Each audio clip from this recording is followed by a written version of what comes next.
Hi everyone, কেরামতি Chicco family আর একটি নতুন ব্লগে তোমাদেরকে স্বাগত। আজকে সন্ধ্যেবেলা আমি আর দিদি দুজনেই বেরিয়ে পড়েছি। কিসের জন্য জানো?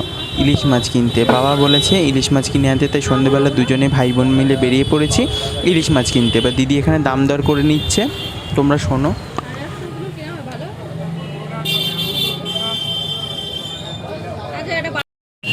ইলিশ মাছটা কেনার পরে দেখতে পাচ্ছ দাদা এখন খুব সুন্দর করে কেটে দিচ্ছে। এরকম সুন্দর ইলিশ মাছ দেখতেই কি সুন্দর লাগে, তাই না?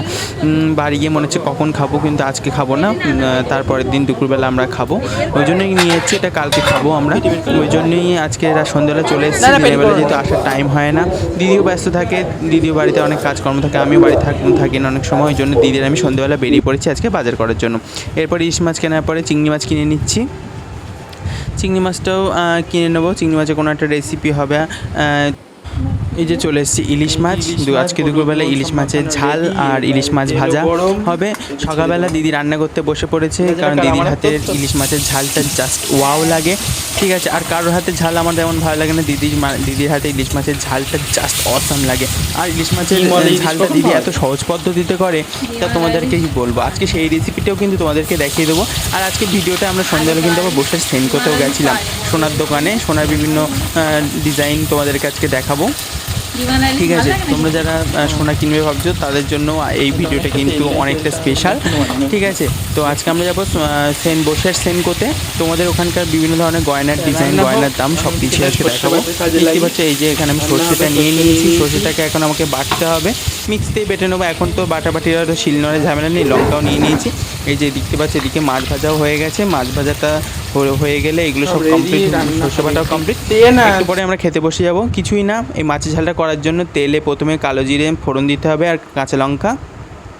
যেই ওটা একটু ভাজা ভাজা হবে তখন জল ঢেলে দিতে হবে। জল ঢেলে দিয়ে মাছটাকে দিয়ে দিতে হবে।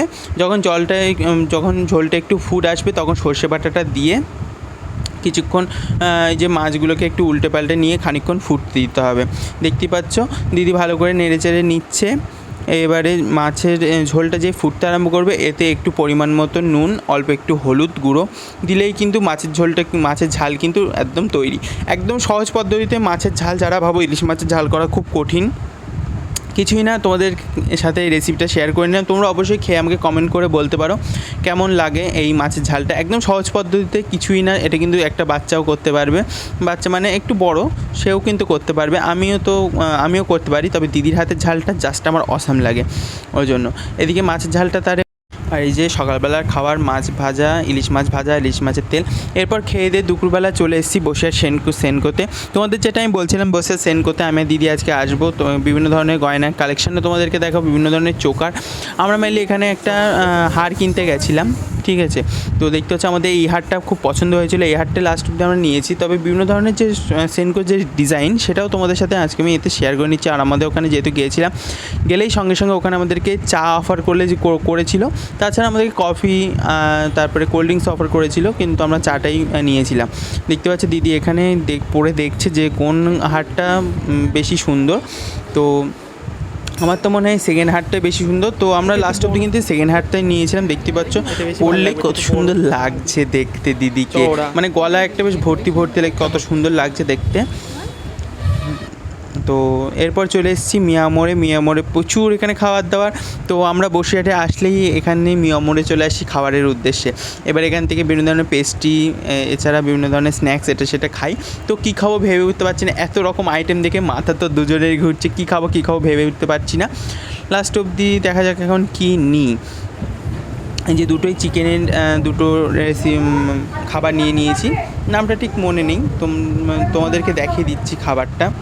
ঠিক আছে, একটা ছিল চিকেন 65, একটা ছিল মানে চিকেন রোল, এরকম ধরনের কিছু একটা ছিল, যার মধ্যে প্রচুর চিজ দেওয়া ছিল। এরপরে ঝাল খাওয়ার পরে মিষ্টি না খেলে হয় না, ওই জন্য এই ম্যাঙ্গো পেস্ট্রিটা নিয়ে নিয়েছি, যেটা খেতে অসাধারণ ছিল, অসাধারণ। আর তো বন্ধুরা, আজকে ভিডিওটা এই পর্যন্ত। তোমাদের ভিডিও ভালো লাগলে প্লিজ একটা লাইক